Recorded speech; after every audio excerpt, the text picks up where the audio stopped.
Their statistics indicate that in 2023, roughly 150,000 reports of sexual exploitation from adults to children. Right. Adults exploiting children sexually online. In 2024, the number was 546,000, of which 100,000 were AI deepfakes. Wow. Which means that the kid didn't send a naked photo and then get blackmailed and get extorted and get taken advantage of. These people took a regular photo of a kid, turned it into a naked photo, and then exploited the kid using that photo. Wow. And in 2025, we're going to finish the year at about 1 million. Oh my gosh. So It's this just is so bad. the rate of growth. Like I say, I think it's worth paying attention to the rate of change. The rate of change is significant. Welcome to Conversations with Kristi. I'm Kristi McVie, a former WA police officer, specialist child interviewer and child abuse detective. For years, I worked on the front lines investigating child sexual abuse, where I saw the risks, the patterns, and most importantly, the ways that we can protect our kids. Now I'm here to share that knowledge with you. This podcast is all about real conversations, giving parents, carers, and educators the tools to keep their kids safe, both in person and online. Through survivor stories, expert insights, and practical advice, we'll navigate these tough topics together so you feel informed, confident, and empowered. Because when we know better, we can do better, and our kids deserve nothing less. Content warning. Some topics and conversations can be triggering for some listeners. Listener discretion is advised, as your mental health is important. Please refer to my website and the show notes for available support services.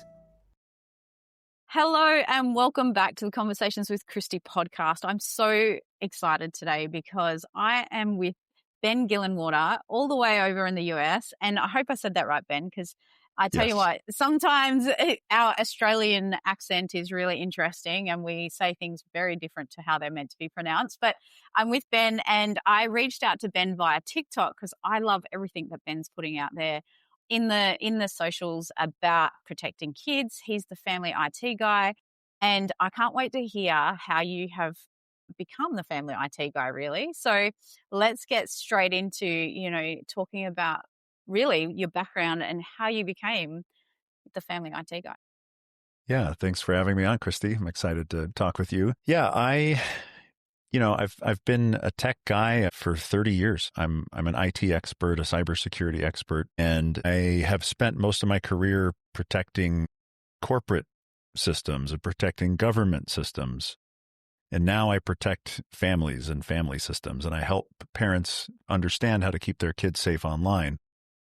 And the reason I started doing the family IT guy and focusing, which is now my full-time job, focusing on this topic, is because I became a dad and I made a bunch of mistakes that in hindsight, should have been obvious and were not.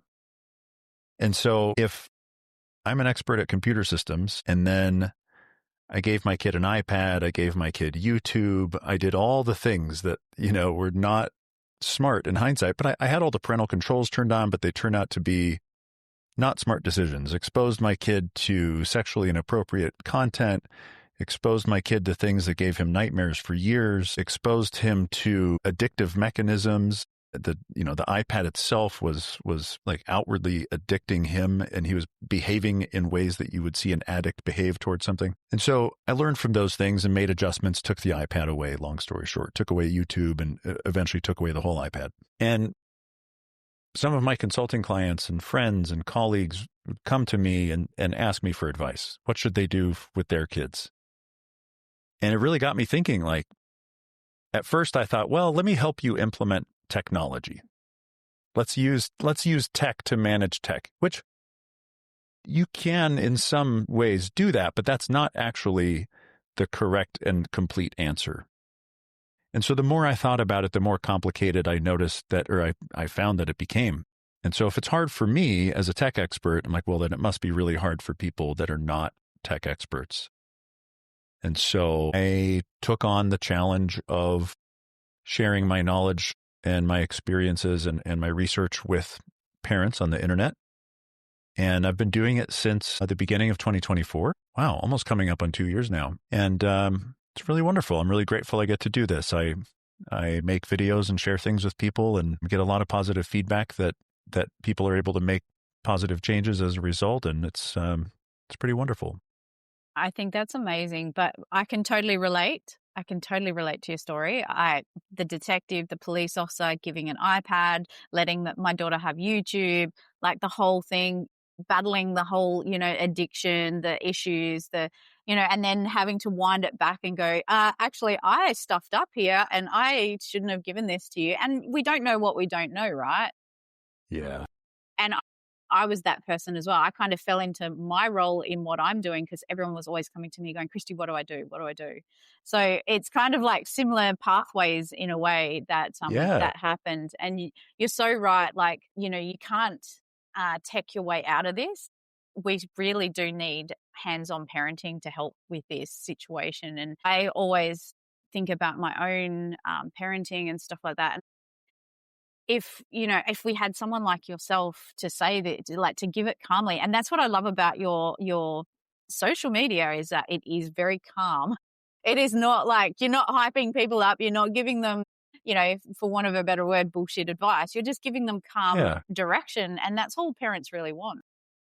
Yeah, my personal philosophy is, I don't like when people sort of tell me what to do. I want to know what's going on. I want the information. And I really enjoy that I think one of the most special things about being human is that we're all different and we all have our own values and our own desires and goals and things that we enjoy or don't enjoy. And so, I just put things out as very straightforward as I can and really from a place of love and a place of benefit of the doubt.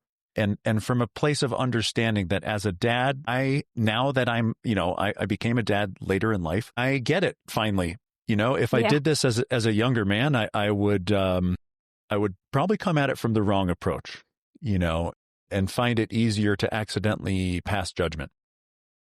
But, being a parent is like the hardest thing that there is probably. Very much so. Gosh. And so I respect that. And so I just take that approach. I share what I can from a place of caring and love and really hoping the best for everybody. Yeah, with age comes wisdom, right? So, I was quite a young parent, but at the same time, I wasn't the youngest parent. And still, I look back, if I started now with a child now, I'd be a completely different parent, right? So I can totally relate to that. And, working in the police and seeing different parenting styles and what actually, I used to have this saying, and we do swear on this podcast, just so you know. Good. Because it's an adult parent podcast, so no kids are listening, hopefully. Right. But I used to just say, my job as a parent is to just make sure my kid isn't an asshole when they become an adult. And it's really important that we give them the tools to be a good adult. And so sometimes if we're not, some of these things that we give them thinking that it's the right thing to do, or we don't know better, or it just helps us in the moment, it actually doesn't help us in the long run. So everything we do, I learned very early on if we should can start how we want to continue. So, but we make mistakes along the way. So with your own child and winding back that, the iPad, the YouTube and stuff like that, how did you go about that? Like, was there tantrums? Were you struggling as a parent, like thinking you'd done all of this stuff wrong? As parents, we judge ourselves harshly. It's a good question. First of all, I'm very lucky that my son is very smart and reasonable and very self-reflecting. And when we gave it to him, it was with some basic expectations. Please don't, and it's hilarious saying this now, but this is the way we did it. Please don't watch the types of content that we know you're going to watch. Yeah, right. There's the search button. Please don't tap it and type in the things that you're going to type in as a young boy. And then so he did. And so he said, okay, that's fine. No big deal. Like our approach is, here's the expectation. If it doesn't match reality, we'll make a change. And so that's what happened. Okay, well, you're watching things that you shouldn't watch, and here's why you shouldn't watch them, and here's why they're not good for you. So what we actually did at first was we took off YouTube and we put on YouTube Kids. And I think it's kind of funny to think that my rationale at the time was very simple. It was, first of all, it's called Kids, so it must be made for kids. Yeah, right. And secondly, Susan, and I don't know how to pronounce her last name, so I won't mess it up, but the gal that was the CEO of YouTube at the time was a grandma. So a kid's product made by a grandma. Yeah, so it's got to be safe. Right? Well, and no, not personally attacking her in any way, but just those assumptions were false. Yeah. And at the time, I didn't know about the mode in YouTube Kids called approved content only mode, where you could actually pre-approve certain shows and turn off the algorithm. So anyway, so we put YouTube Kids, and it was just as bad, just in different ways. The stuff, I mean, it's really disturbing, the things that people publish to YouTube Kids. Like, there seems like intentionally messing with the minds of children, whoever it is that are publishing these things. It's really dark to think about. But nonetheless, that's what it is. And so same thing. We just basically said, hey, you know what? The stuff that, like, that's our fault actually on this one, because this platform should have been fine for you to just do whatever you want, because we told it how old you are and it's called Kids, but it's not good for you. And so he was bummed that he didn't get to have YouTube anymore, because he watched a lot of cool stuff on YouTube too, of course, you know, but he took it really well. And he, for a couple of years after, would always ask, like, could I have the iPad back? Maybe I'll get the iPad back when I'm older. And we're just like, no, like, that's going to be a while, because he gave it to him when he was 5. And yeah, I think I don't think we're going to have him have that sort of device again until his mid-teens. I don't know. I'm not sure yet, but you just don't know. And the more you know about this stuff, the less likely you are to go, hey, okay, here you go. Here's the drug that we took away from you back when you were a young boy. Let's load you up again. Because ultimately we know that it does the same thing. It's the dopamine and all of that makes our kids. And don't worry. Like, I have done all of those things. I've talked to my daughter through them. Like, the good thing is when you have really beautiful conversations and you can explain it out to your kids, most of the time, most children are going to go, okay, you're just trying to protect me. It's about creating that, relationship that your child can actually understand why. If instead of just saying, that's it, no, you're not having it, like my parents did, they took something away and they were like, and you're like, why are you taking it away? But if you talk them through it, most kids are like, okay, I understand, I don't like it, but Exactly. And I, when I was young and still as an adult, my favorite question is why. Yeah. And I've never really got any good answers when I was a kid. And so one of my things I try to do as a parent is to take that bias of mine and project it onto my parenting style and say, well, here's why. You may or may, like you said, you may not like it, but here's the reason. Yeah, exactly. So what do you think, with all of that knowledge that you have in, doing the corporate safety and now doing parental and child safety on the digital landscape, what do you think that most parents are missing? Like, I personally have a few opinions on this, because I can't, but like, we have so much more information. When my daughter got her iPad, when she was allowed on, she's now nearly 18. So 15 years ago was pretty much when she started using a device. And I wish I had known what I know now. We have all of the information now. We didn't have it back when she started, or I was oblivious to it. So what do you think parents are missing now? Like, what do you think most of them are missing? I think the main thing is I think that most of us are missing the base understanding of the systems that we interact with on the internet, of what they do to us as adults. Yeah. And starting there with ourselves. And I think it's very easy to take for granted all the things that we're just used to having, and not really deeply asking why those things exist in the first place. And the core thing is to remember that we exist in an attention economy. Whether we realize it or not, well, here's what we do realize. We do realize that we don't trade money to use Instagram. Instagram is free, in air quotes. TikTok is free. ChatGPT is free. Gmail is free. Google search is free. All this stuff is free.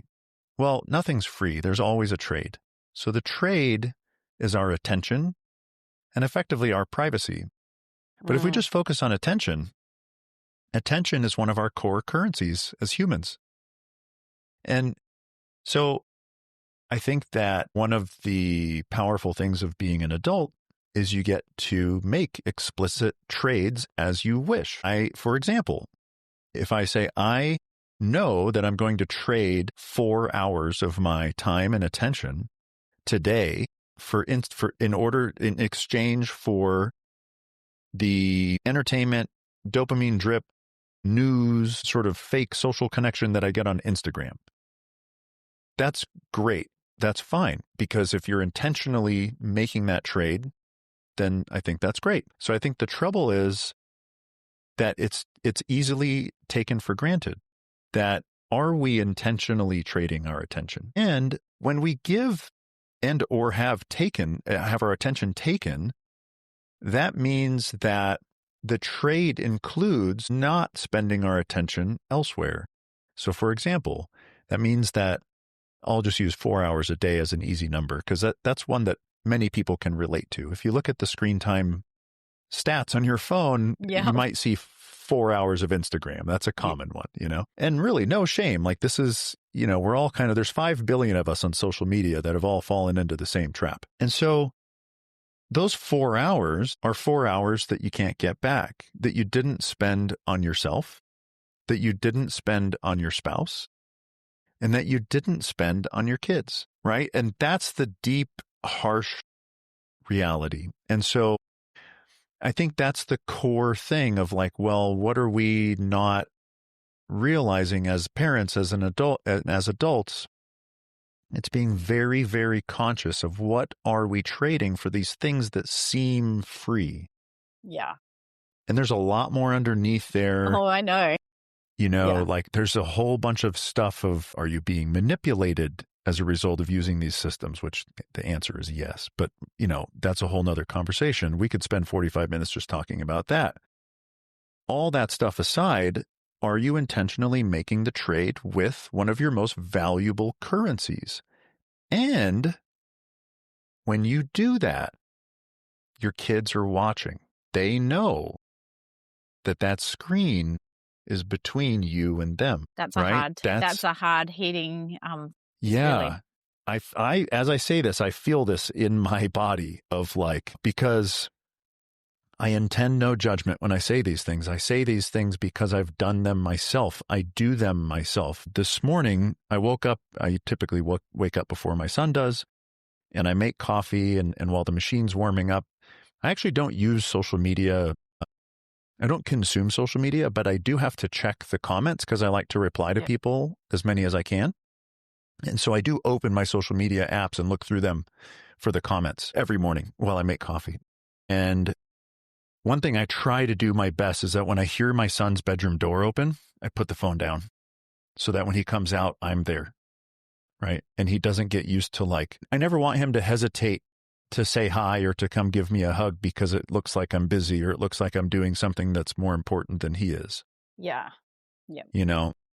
I've been there. Yeah. I've been there and I've done that. My daughter has actually called me out on it. Wow. Yeah. And I mean, that's the beauty of creating a relationship where you can be honest and truthful with your parents, right? Yeah. That's very beautiful. It is beautiful, but it's a slap in the face kind of thing. Yeah. A moment where she's like, you're always looking at your phone and stuff like that. And so, and again, my job is to be online, to do the same things that you're doing. Yeah. And I haven't been intentional with it.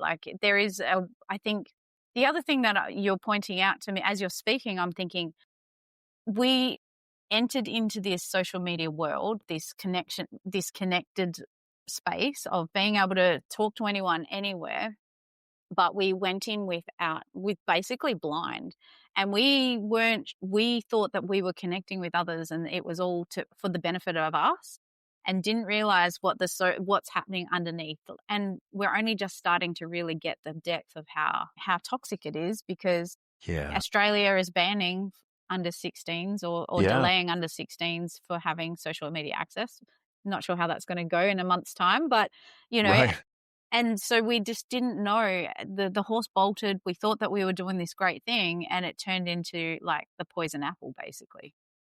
Well, and I mean, I'll tell you what, when Facebook came out in 2007, it was a very different place than it is now.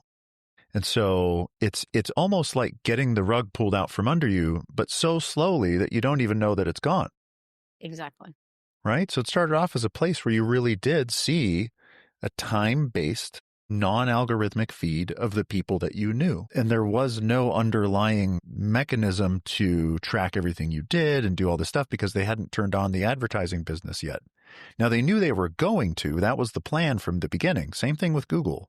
And so it was, we all very slowly stepped our way into this thing. And now if we look back, it's like, oh my gosh, we're actually so far away from where we started. And so that's why I say that, like, it's easy to feel shame when you see the number on your screen of how many hours a day you spend. But I think that there's an opportunity there that's really powerful, which is to practice vulnerability with our kids and say, you know what? You see this number on my screen here? This means that those 4 hours weren't, at least in part, spent on you. And we only get to go through this life once. And so I'm going to actually take this as an opportunity. I'm going to try to do, instead of 4 hours, next week, I'm going to try to bring it to 3.5. And I'm going to recognize that it's hard to make change and that if I go cold turkey, it's unlikely to stick. So let me make small changes, one little piece at a time. 3.5, and then 2 weeks later you can do 3. Yeah. And then you can show your kids, and that right there is such a powerful opportunity to help them succeed in their own journey with technology in the future. That's such a good practice, I think, to give a try to. And it shows, well, first of all, it shows, like you said, vulnerability, but I think also as parents, like, we didn't have kids with the idea that we would, like, put something before them. When you hold that little baby in your arms, you're thinking, I just want to protect you. I just want to love you. I just want to make your life easier. And then things happen, life happens, things get in the way. We want to disassociate because life's tough, it's stressful, it's overwhelming. And believe me, I've had PTSD, so I did all of those things whilst going through that PTSD journey. Yeah. So no shame or blame from me. But I think one of the things that I realized really hard, like in the recent years, is that like you said, the rug got pulled out from us. It's like the frogs. If you throw the frogs in the pot and it's boiling, they'll jump out. But we're like literally in the cold bath water, and then we've been boiled. So, That's right. we didn't know what we were signing up for. We didn't know what they were going to do. We had no idea. And I feel betrayed in a way from social media. Because we've been conditioned and a lot of generations, like the generation now that are in their 20s, were conditioned to share every minute.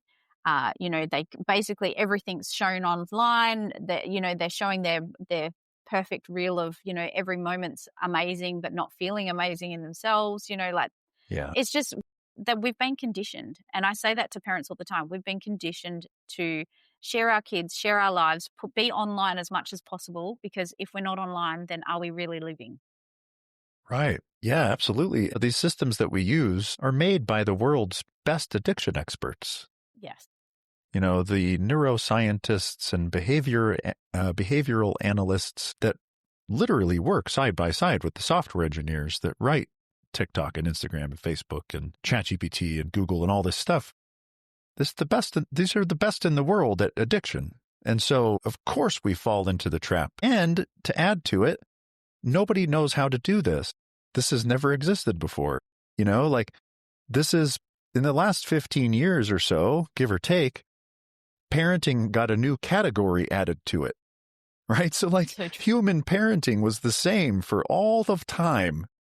And then now there's a new category that you have to have a computer science degree to begin to think about. And so, it's normal to have no freaking idea how to even have a crack or to even recognize what's going on in the first place. Mm. And so I find it kind of ironic that you and I use these systems against themselves, so we're using social media to talk about the dangers of social media. I for know. example. Sometimes I sit there going, oh gosh, it's so cliche, right? Hypocritical, whatever you want to say. But, we might as well, everyone else is sitting there saying what they need to say. So why not? But I just feel like you're right. We don't have, they do have these people. And I think if more parents realize this, how much they're working against our own parenting instincts to keep us addicted. And then we hand a phone or device to our own children and expect our children to use common sense and, maturity to, fight against it. But, well, it's not a race we can win. Right. It's our biology is being taken advantage of. And so no matter how smart or capable or strong we think we are, it's a really, really difficult challenge. And you can tell how difficult it is if you, for example, for those listening to this right now, you're listening on a device of some sort, of course. When you're done, or even if you want to hit pause now and come back later, try to take your phone and put it in the trunk of your car and then go around for a couple hours without it. You feel See how lost. weird you feel. Yeah. You feel like you've lost your arm because you keep going to pick it up. I actually did that for a week. I put my phone in a drawer and left it in a drawer. Wow. I think I tried really hard. I think the first day was the hardest. I kept looking for my phone, like, where's my phone? And then I was like, oh no, that's right, I put it away. It's impossible to, and then I would think, I've got to do that. I can't. I've got to now sit on my laptop and try and log into my thing because everything is, Face ID, and it's so hard.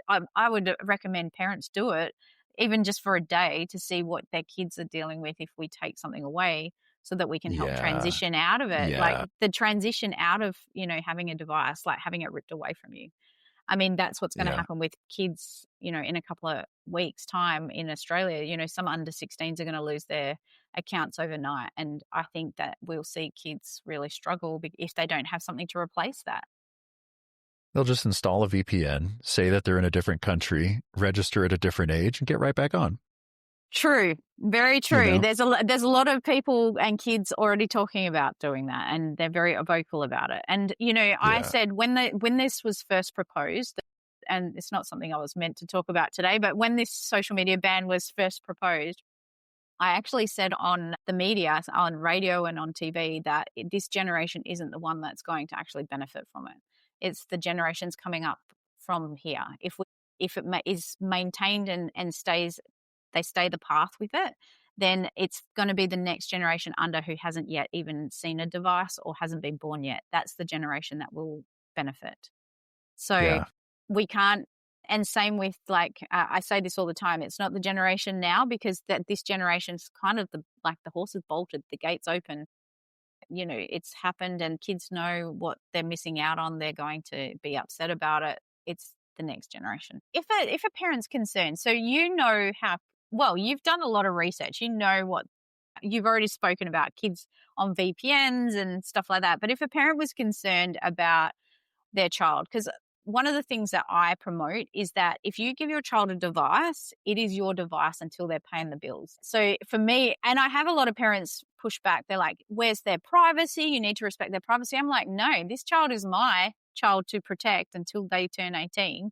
Therefore, it is my job to check their social media, check if they've got it, check their messaging, check everything. The rule is you're under my roof, and, until you pay your own phone bill, I'm going to check your messages and I'm going to check everything. And that's a pretty policey way to talk about it. But, you might give it to them as a gift, but it's still yours. And that was always the precursor. Like I'd say, hey, here's your Christmas present. Here's your new phone that, you need for school, whatever. But these are the rules of usage kind of thing. Yes. And so that was my belief. But, if a parent's concerned and they haven't had that conversation or they're worried something's going on, is there anything that they can look at in a really quick way? Because I know a lot of kids are like, don't touch my phone. Don't touch my device. It's so hard, especially if your kid is 16, right? You want to give them their space, give them their privacy. I found, like we were discussing earlier about just parenting philosophies and stuff, I find that one of the things I think about is that everything is a precedent. And so you've already established a precedent, let's say, that this is your thing and I haven't been checking it for the past 4 years or whatever. But now I want to. There's just no easy way about it. At the end of the day, you have to change the expectation and set a new expectation. And that is, that's super hard to do. It can be quite challenging. Yeah. And I don't know of any like non-challenging way to go about that. However, well, so there's two things. I think first comes back to the leading by example. Start with yourself first. Before you ask your kid to change your own tech habits first.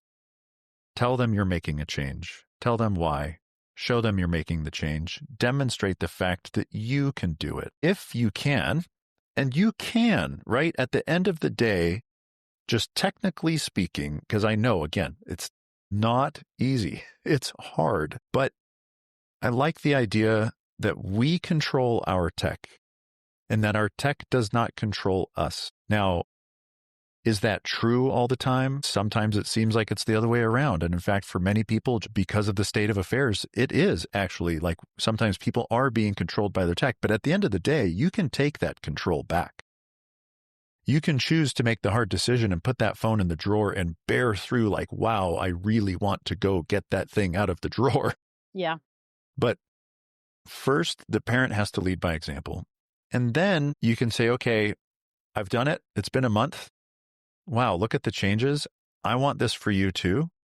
And in fact, I need you to do this with me for your own health and safety. And here's why. And here's the changes we're going to make. And we're going to craft a new agreement. And I have on my website on familyitguy.com for free. I have a family tech agreement that you can download and customize and all this.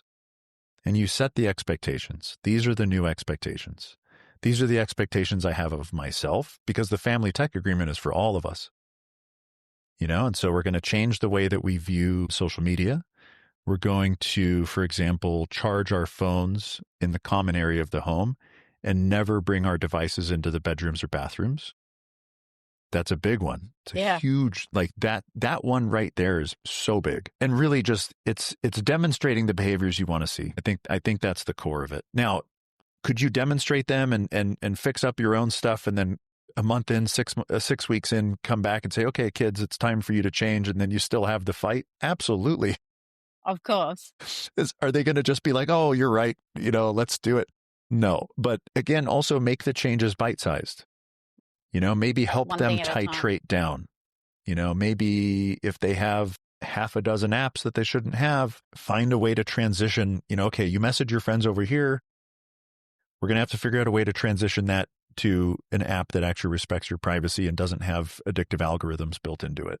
Yeah. So really there's no easy answer, but I think all the answers start with us first. I think that's the core of it. Yeah, I like that. I mean, everything you said, I did. Like I said at the very beginning, I think how we start is how we should continue. And if we knew better before we started, we would continue, and it would be a much easier transition than having to take something away or adjust something, later on.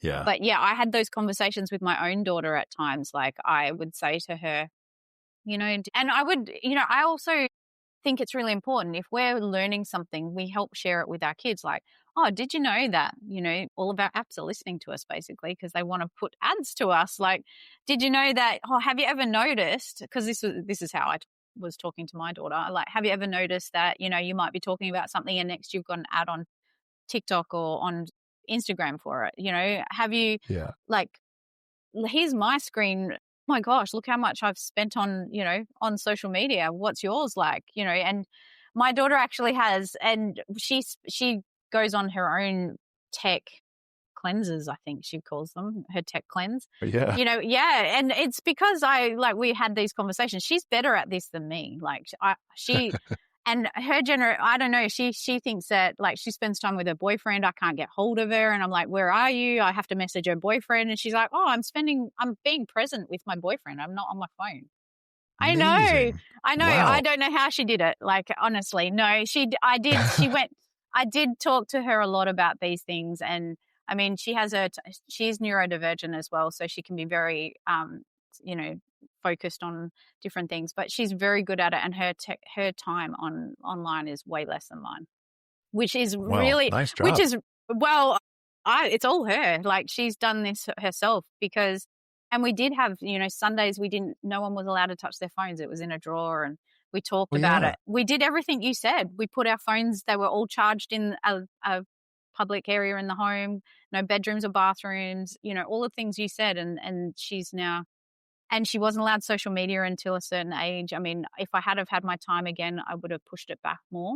I would have said, hey, not yet. Like, we're not ready yet. She was only allowed one form of social media at a time. So for 1 year, she was only allowed one social media, and then she was allowed the next one. And she had to do a tech agreement. She had to do a presentation on why she was allowed to have it. She had to do the pros and cons list and like the usage agreement and like, this is how I'm going to use it. And these are the repercussions if I don't use it properly. And she did all of that. So I think the thing is that, well, personally, and I think you'll agree, is that we walked hand in hand through this journey. And I didn't just hand it, I made the mistakes early on, but then I learned more. I rolled it back and I went, okay, let's do this together. Like, this is why, the why question. This is why we're making these decisions.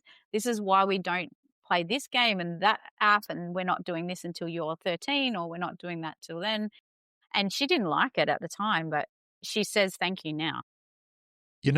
That I love that. I was just thinking that is everything I've seen, everybody I've talked to, every survey I've read indicates that the challenge is worth it, and that your kids will thank you, and that it is the right move. And, like back to the vulnerability thing, like, hey, you know what? I made a mistake. I shouldn't have set it up that way. That's my bad. I'm sorry. This is going to be really hard. It was a mistake. And actually, we can learn from our mistakes. One of my personal values is embracing failure and showing my kid that, like, I failed. So let's have another crack at it and let's try it this way. Yeah. I love that. Instead of like running away from failure or trying to pretend that there's no such thing, that's lovely. I think that's so cool that you've got to experience that, where she can look back and see the value in what you did with her. And like, that's really amazing. And yes, she's absolutely like did the stuff herself and is doing the stuff herself. Yeah. But based on the foundation that you helped her create, which is really awesome. Yeah. And I think that's when we think about, we often as a parent, we don't think about what we need, all the steps that we need, all the foundations that they need to be a safe adult. Like, I'm on the cusp of her becoming an adult, her spreading her wings and flying away from home or doing whatever she's going to do. She just got her first full-time job, so it's a whole new world for me, right? Your son's much younger and you're still in the thick of it, right? But yeah, we don't think about these things when they're little. We don't think about, we're actually creating an adult here. We're not parenting because in the end of the day, they have to be able to survive out there in the world. And we're talking about tech here, but their lives are going to include tech. They need to be able to manage it, and they need to be able to not be manipulated by it. Yes. But they also need to know in themselves what's right, wrong, or otherwise, and so that they can help themselves when they get out there. So I think that's the cool thing about being a parent. It's a tough job, but if we just spent a little bit more time on it, we might actually realize how important these little lessons are. In the moment, it might feel really hard, but it's really important. Yeah. And, I'd like to share some statistics that I've come across, because they really shaped the way that I look at this stuff, like really changed my entire perspective. Okay. So I've given lectures locally here in Idaho, and then I do some online now and stuff. And last year I was preparing for one and thinking through the concept of kids being on social media. And you hear all over the place that there's major problems with anxiety and major problems with depression, and in kids that are single digit ages, and just the numbers on these things are huge. But the hard part is that the data around anxiety and depression is not very good, because there isn't a consistent way for mental health professionals to centrally gather and record anxiety statistics and depression statistics. And so I was thinking to myself, I want to know, is it really worse than it used to be? Or is it just that we have access to the information and so it seems worse? Yeah. So I wanted to see trends over time. I want to see what did it used to be versus what is it now? And so we can't really track that for anxiety and depression, but it turns out that you can track the most severe outcome of anxiety and depression, which is suicide. Yeah. And there is, well, as crazy as it is to say or think about, there is very good data on that. Yes. Because death certificates are something that have been collected in a relatively standardized way globally. And the World Health Organization maintains a database, a mortality database, Really? that they offer on their website. Wow. And so I went to the database and I pulled a bunch of data and I looked at, for people in the US, ages 0 to 39. I wanted to see the trend of, it's recorded as self-inflicted death. What are the rates of change over time? And it turns out that there are very significant changes that have occurred. So the data goes back to 1951. And when I pulled it, it went up to 2021. So for example, ages 10 to 14. In 1951, the self-inflicted death rate was 1%. So of every 100 deaths that occurred, 1 was self-inflicted. Okay. In the 80s and 90s, that went up to about 7%. Was it 5% or 7%? Something right around there. I have this on my website. It's called article called Digital Danger Zone, and I have charts with all this data. And then from between 2007, in 2007, on the chart, the line started to go up. And by the time we got to 2019, we'd gone from, I think it was 7% to, it was almost 20%. It was roughly triple. That's a lot. So now, instead of 1 out of 100, it's 1 out of 5 young kids taking their own lives. And on these charts on my website, you'll see that I've mapped the release of all the major social media platforms on the charts, and you can see the chart go up. And when I saw that, first of all, I get emotional just thinking about it, but I'm sitting here at my desk looking at this data, preparing a lecture, thinking that I'm just informing parents about, well, you should use the Instagram parental controls and you should use the Snapchat parental controls. You should take a moderate approach, but there's ways you can manage it. Then I come across this data. I'm like, no, there's no moderation. This is way too big of a problem. This is a net negative in such a severe way that children are taking their own lives because they have social media in their pockets. Yeah. I don't know what else to correlate it to, right? Yeah, they can't switch it off. They're bringing their bullies into their bedrooms. They're bringing the algorithms into their bedrooms. These systems that were meant to addict adults are addicting kids. And interestingly, the rates of change are drastically different for people under 25 versus over 25. And at age 25, what happens roughly at age 25 is we finish developing the frontal lobe of our brain. Yeah. And the frontal lobe is what helps us manage a bunch of the mechanisms that are leveraged in these addictive algorithms in social media. And so for people under the age of 25, I mean, now we're even getting into young adults. This is very, very dangerous territory. They saw the same change. The chart goes up for them too. And so I just want to share that because I wish I didn't have to talk about it, but it's there. And I don't know that a lot of people know that. I did not know that. And I as a parent, and maybe you can relate as a mom, of course, and as a police officer, part of my job is to manage. I'm the head of security for my family.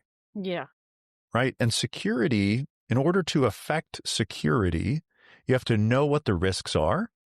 You have to study them, and then you make plans and you manage the risks. So for the U.S., and I think this may be the case for other countries in the world, but I haven't studied the data. But let's just say in the U.S. anyways, I know that the top 3 causes of death for people under the age of 25 are first, automotive accidents, suicide, homicide. Oh, wow. For both boys and girls, the same. I would have thought that boys would have had the homicide thing and girls wouldn't, but anyways, it's the same. Okay, fine. So if we say top 3 risks of severe outcomes. Okay, automotive accidents, how do we manage that? We have good tires, good brakes, safe following distance. If it's raining, we have a further following. We wear our seatbelts. We demonstrate behaviors for our kids of how to drive safely so that when they drive, they can hopefully be safe. Yeah. Okay, cool. So we try to manage number one. Number two, suicide that correlates with social media being in the pockets of children.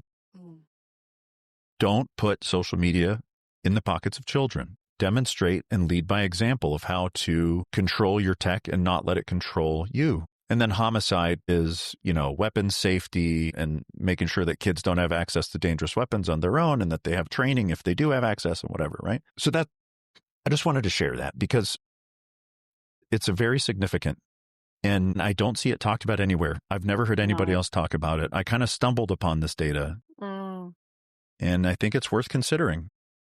I will definitely share your link to your website because I really loved your website. There was some really good parent-based tools and information, and you made it so simple. Like there was a 3-step thing, like to how to. I was like, oh, that's so great. Like, so for a parent that's overwhelmed, 3 steps is easy, right? So, but yeah, you're right. I don't think anyone's talking about that. I know that we know because we are in this world and we talk about it. Obviously from my perspective, I saw an increase in online child exploitation and child abuse material and the sharing of that stuff. But the real point is that social media and online it's not something we can manage our way through if we don't. We have to be hands-on with it. We can't just hand over a device and social media and go, you're going to be safe, because there is no safety. I mean, one of the things that I saw is, we know that our kids get bullied and they can't get away from bullying. We know that they are exposed to adult content and, indecent content and stuff like that. We can't, it's almost impossible to keep it out of their hands because it's everywhere and it's pushed at them. If you don't want your kids, if you don't think your child is ready to see that, then don't hand them a device that can give it to them. I love that. I say something very similar. I really appreciate that. I mean, the way I put it even more bluntly is like, if they're not ready for porn, then don't give them YouTube, social media, and unfiltered internet access. You have to give them control that. Yeah, like even though technology is not the answer, you should use filtering mechanisms that are built into all the devices. So Android, you have Google Family Link. iPhone, you have the screen time controls. And there's similar things for Windows and Chromebook and stuff. And you should use those. In my opinion, you really should use those. And for young kids, you can take what's called a whitelist approach. In the tech industry, we call it a whitelist approach, which means you start with a blank slate. You have no access to anything. And then as your parent, I add individual apps, websites, whatever it might be, and you only have access to those things. Now, at some point as you mature, you can change to a blacklist approach. That means that you have everything except for the following. Whatever you choose, yeah.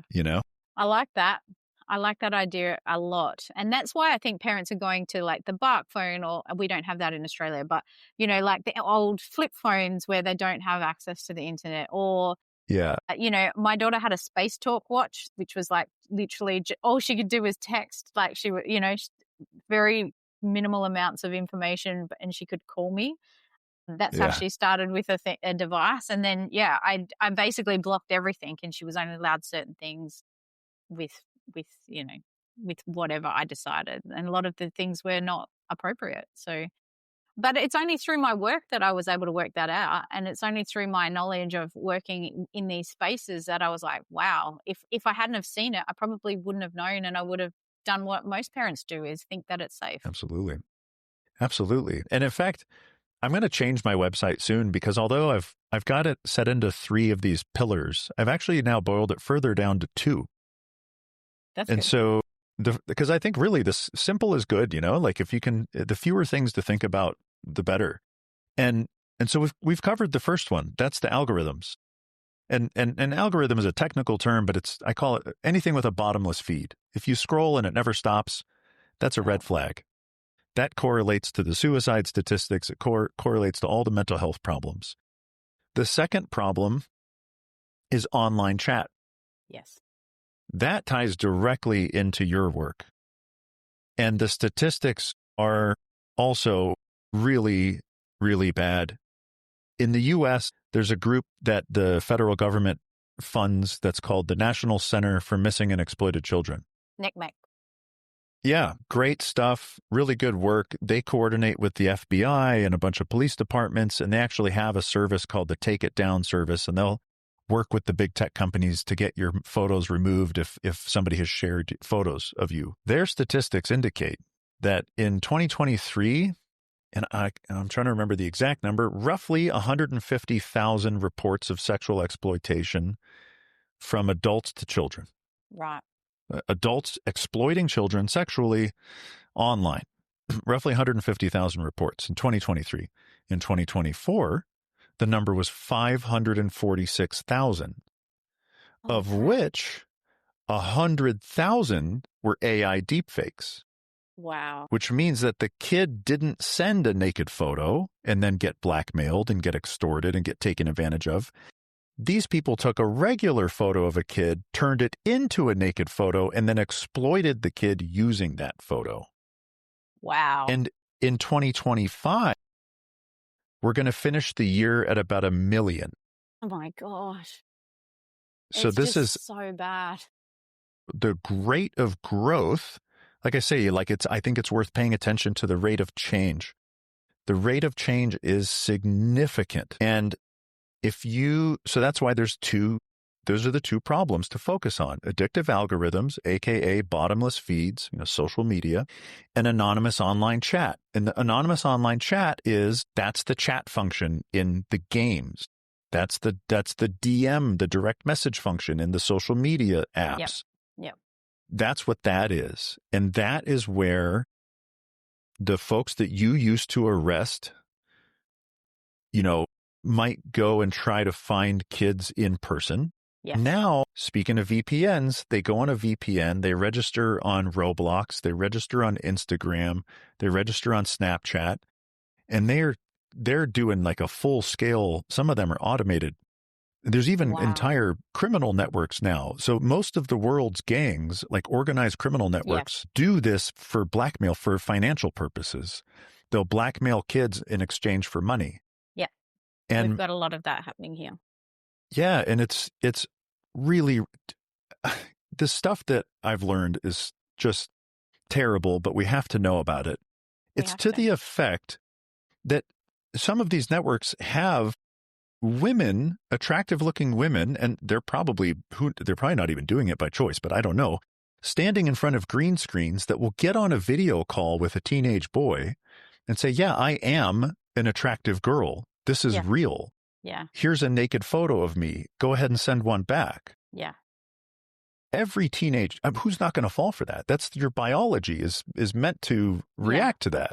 They're biohacking kids' defenses. We can sit there and say, we can sit there and say, don't talk to strangers, but you're a teenage boy, you're going through puberty, you might not be feeling very good about yourself right now, and this hot young woman comes into your DMs and says, hey, I'll send you a photo if you send me one of you.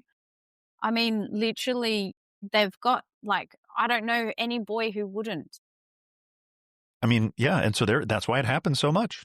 And so it's just an enormous problem. And it sucks because, well, aside from the obvious reasons, I mean, there's also mostly great things happening on these chat systems. You can make friends, you can share hobbies, you can learn things, and then these predators are really ruining it at scale and hunting for kids, and they do it through online chat. And so the unfortunate reality is that, and let me know if you agree, the other police officers and psychologists that I've spoken with have told me that their impression is if you put a kid on an online chat system, they will, with 100% certainty, be targeted by predators. Now, they may not fall victim, but they will be targeted and most likely contacted by predators. Yeah. Yeah, my own daughter has had it. She just knew enough to know that was if they're slipping into the DMs and they're approaching your child and, your child, I mean, my daughter has done all of the things and she's, she even says, hey, Mum, look, should I play with them? And I'm like, no, you should not. Just block and report. And I'm like, But I mean, she was about 15 at this age. But, like all kids will get approached, all children. Yeah. And Yeah. it depends on, like, are you supervising? Have you put restrictions in place? Do they know enough about what's, extorters, sextorters, all of these predators? And it's not just sextorters or financial gain. Some of them are there to actually obtain children's photos for the purpose of selling them online, sharing them on the dark web to gain a relationship with children. I talk about the different types of online abuse, and, they all start with a predator approaching a child. Yeah. Yeah. And I'll tell you, like, it's the US is the biggest consumer. Apparently 62% of the demand is inside the United States. Look, Australia is not immune to it either. We have a large network of people in Australia who are consuming child abuse material, exploitation material, and they also we have a large network of people who get live material from places like the Philippines. So it's horrendous, and it's not something that we can police out of. We actually need to, as parents, work with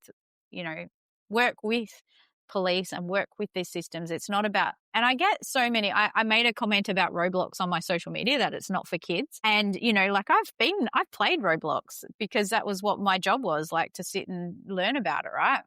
Yeah. And I get people like, you can't tell me what's good for my child or not. And I think that's the thing, like, people get so defensive about someone pointing out that maybe what they're allowing isn't actually really good for their kids. I'd imagine maybe, right. I don't know if you don't get those critics, right? But I get the critics because I do too. Yeah. They don't want to be told because imagine the fight that they have to have with their child if they have to take action. Yeah. Well, and of course they're like, hey, look, there's 112 million people that play Roblox every day. 40 million of them are under 13. So my kid's on there, they're playing a safe game. They're fine, The fact of the matter is, whether we like it or not, it's a high risk activity. If you put a kid on Roblox, it's high risk. I mean, because at that point it's like, hey, look, we're not even if we're not telling anybody what to do, we're just letting you know it's a dangerous place to be. Yeah. You could drop your kid in the wrong parts of New York City on their own at night, and then, hey, see you later. Yeah, hope you come back in one piece. Literally what they're doing. I made the comment the other day, and you might like this one, because I said, if you were at a playground and the playground was full of kids, right, and then an adult male came in and started playing with the kids, would you sit and allow that for the next hour or 20 minutes or whatever? Would you sit there and just allow an adult male or an older teenager come and play with 4 and 5-year-olds or 10-year-olds? No, you wouldn't. You would pull your kid out, or you would tell them to go away. Yet we allow this in online spaces. It just doesn't make sense. Right. And it's really, I think a big part is that our DNA doesn't know how to do this. Yeah. You pointed that out before. We're not built to handle this stuff. And, I don't know what it was like in previous generations. I know what it's like now. And I know that a lot of people are having a rough time. A lot of people are really financially stressed. You've got a lot of homes in which both parents have to work and they have to be gone all the time. Yeah. And you've got a lot of homes where it's single parent homes. And I grew up in one of those, and it's a tough time. It's a high stress time. Nobody's having an easy go at it. And it seems like it's getting harder day by day. Things are getting more expensive. Things are getting more stressful. People are losing their jobs.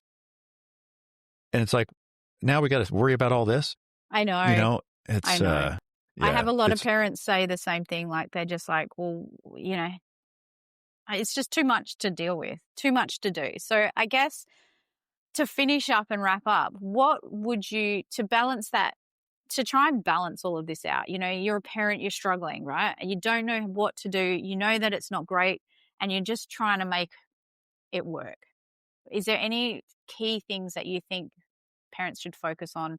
Just maybe one thing or two things that they can change today or talk with their child about today that might make a big difference. So aside from the stuff that we've spoken about already, I think it's good to think about the importance of education. And that's why consuming content like yours and consuming content like mine and sharing that content with our kids I've had some really surprising positive feedback from parents that have said they've taken my videos that I made for parents and shown them to their kids as young as, 7. I've actually, oddly enough, had a number of people specifically say that age 7, and that their kids get it and totally digest it and actually go like, oh, wow, that's a good point. Let me not play Roblox anymore. Or now I know when somebody reaches out to me, I can be skeptical, and very impressive. I mean, kids, I don't give kids enough credit. They're pretty amazing, really. Yeah. And so education, expose them to the reality of the situation. If they have access to these things, they have to know. Have to. And, in the U.S., we have many states have an Internet Crimes Against Children task force. And the Internet, they're called ICAC. Many of the ICAC groups put on training and education events for the community. So, look up and if they don't, call them and ask them, where can I go to learn? Where are events? They may know. I really suggest taking your kids to, many police departments do events like this. Bring your kids, let them hear somebody else tell them. Let them hear a police officer in a uniform say, here's what's going on. Like this, I think that would be a really good move. Yeah, and I have been that police officer, and I have been that presenter in a school in Australia. Like the AFP has a Think You Know program, which is similar to the ICAC program. We have the e-safety commissioner who has heaps of information. We've got personal presenters who go to schools. I think what I found difficult was when the schools put on something, parents don't show. Like it's the parents that don't need the information that turn up, and the ones that don't are the ones that need it, right? So I think from I don't know about your stuff, but I think also, I used to say to my daughter, if I heard something or something happened at work, I'd be like, what happened today? This happened to this child. Have you ever seen or heard anything like that happen to your friends? Or, I call them side door conversations where you're like, what could kids do if, or has any of your friends ever had this happen? I'm not making it about my child. I'm just making sure they know the information so that, and then if she was to say to me, oh yeah, that's actually happened to my friend Sienna, I'd be like, now I know she knows about it. Now I know I need to teach about it. Yeah, I think that's really great. And at the end of the day, if there's nothing going on in your area, if you have the capacity, you could try to organize it yourself. I've actually got a video that I just did with my colleague Mary, where she talks about how she organized her community, and she got her school principals to actually bring in. So she organized the whole thing. She brought in police officers. She brought in psychologists. The principals facilitated having school presentations. So sometimes you got to make it happen yourself, but education is where it starts. I think, that's a really good area to focus on. Yeah. Yeah. And not just educating yourself. And sometimes I get parents like, I don't know how to talk about this stuff. And I'm like, well, say, I listened to a podcast today with this guy from the US, or, Kristi from Australia, and this is what they said. And hey, I didn't realize, like, I think I might have stuffed up a bit. Like, what do you think? You're like you said, that 7-year-old onwards, I think our kids can process and they have the capacity. You don't have to overwhelm them with information, but you can say, I think I might have stuffed up a bit here. Like, do you have any thoughts on this? And I think it's helping them make critical decisions, helping them think through like their own usage, their own issues. Because I have had 7-year-olds come to me, 8-year-olds come to me and say, I saw something online that is making me feel really sick. I can't sleep at night. I don't know. I can't talk to my parents because they'll take my device away. Yeah. And that's I guess from your point, I'd imagine you say the same, is that we have to be approachable, and we need to have a calm reaction, because if we're going to explode and start yelling and blaming, then they're just not going to feel safe. That's so true. I agree. And really it's not only important for the first time, but it's probably going to happen more than once. Yeah, it does. And so you want them to be capable of coming back to you every time. And so when you do the family tech agreement, you can include a free pass. If you get in trouble, if you make a mistake, you're not in trouble. Come to me. I'll help you. I will react calmly. I will help you. And I think that's a big one. I will add, I had a moment when my daughter saw porn at 10 and she came and told me. So she Googled, like she was doing, puberty education, and she Googled sex. And I thought it was all locked down. No, it was not. And she saw porn and she came and told me about it. And I remember, and so this is something I tell parents all the time. If you can't control your face and your reaction, just say, that's really important. I really want to sit and talk to you about this. I just need to go to the toilet for a minute, and just go to the toilet and freak out in the toilet. So you give yourself a moment to just chill out, because if you can't control yourself, just give yourself a pass to go and scream into a pillow or something like that. Because I remember having to say that to my daughter, because I was sitting there freaking out. My face was not controlled. I can do it with anyone else's child, but not my own. Right. And she'd asked me to sit down, and I just said, I just need to go to the toilet. I thank you so much for telling me. I just had the thing in my head. Thank you so much for telling me. That's really important. I'm just going to go to the toilet, and then we're going to have a sit down and talk about it. And I went off and screamed into a pillow, because I was like, oh my God, what did I do? Oh my God. So I think that's, parenting's not easy. I think you and I both agree, you do your best, and when you know better, you can do better. Yeah, that's right. Well, it's been an amazing chat. I said it would be about 45 minutes. We've gone 1 hour and 8 minutes now. So nice. I could talk to you all day. I love you. I love how calm you are. You're just so, everyone's on this journey. We're all trying our best. Let's try and do it, and I love that. So Ben, just to share with everyone how they can find you. Yeah, sure. Yeah, I think try my website first, familyitguy.com. And then at the bottom, I've got links to my YouTube and my Instagram, and I've got a podcast. And I'm, like you're saying, ironically on all the channels that we talk about, because I want to be where everybody is. Yeah. So feel free. I've got 99% of what I do is free. I'm just here to help. So you're amazing. Thank you so much for having a chat. And I think we should do this again. We should maybe dive into another topic, but I'm sure parents will definitely get a lot from this. So thank you. I'd love to. Yeah, you're welcome. Thanks for having me. You're welcome. Thank you for listening to this episode. Education empowers children, strengthens parents, and most importantly, prevents abuse. That's why I do this work, and that's why you're here. So truly, thank you. If you'd like more support or resources, follow me on social media under Kristi McVie or Cape-AU, where you'll find all the links in the show notes. You can also grab a copy of my book, Operation KidSafe, A Detective's Guide to Child Abuse Prevention, at www.cape-au.com, where you'll find further resources and self-paced courses to help you in this journey of protecting your kids. If you found this episode valuable, please take a moment to leave a review or share it with someone important. Your support helps more parents and caregivers discover this important information and take action to keep kids safe. Check the show notes for extra links and support. And most importantly, thank you for showing up and taking action to protect your kids. See you next time.